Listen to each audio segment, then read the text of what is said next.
চলো, খাওয়া দাওয়া শুরু হয়ে গেছে। আজকের লাঞ্চে কি আছে দেখে নাও। আজকের লাঞ্চে বেশ সুন্দর চমক আছে, কিন্তু এখানে আছে পটল পোস্ত। অনেক দিন করিনি, অনেক দিন বাদেই করলাম এটা। আর আছে বেগুন ভাজা, খেতে বেশ ইচ্ছে করলো আর কি। আর এখানে আছে ভেন্ডি সেদ্ধ। আর আছে যেটা সব থেকে মানে মজাদার আজকে, সেটা হচ্ছে হান্ডি চিকেন। অথচ এটা কিন্তু মাটির হাঁড়িতে করিনি। মাটির হাঁড়িতে করলে একটাই কি প্লাস পয়েন্ট, তুমি সোদা গন্ধটা পাবে মাটির। আর মাটির হাঁড়ি যে সোদা গন্ধ সেটা পাবে, কিন্তু এটাতে সেটা বাদ দিয়ে তুমি সব কিছুই পাচ্ছ। আর এটা কিন্তু অপূর্ব স্বাদ।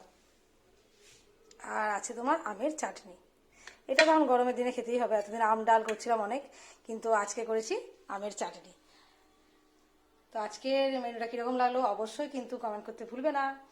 চলো, আবার আসবো আরেকদিন নতুন কোনো লাঞ্চের থালি নিয়ে। তো আজকেরটা কীরকম লাগছে অবশ্যই কিন্তু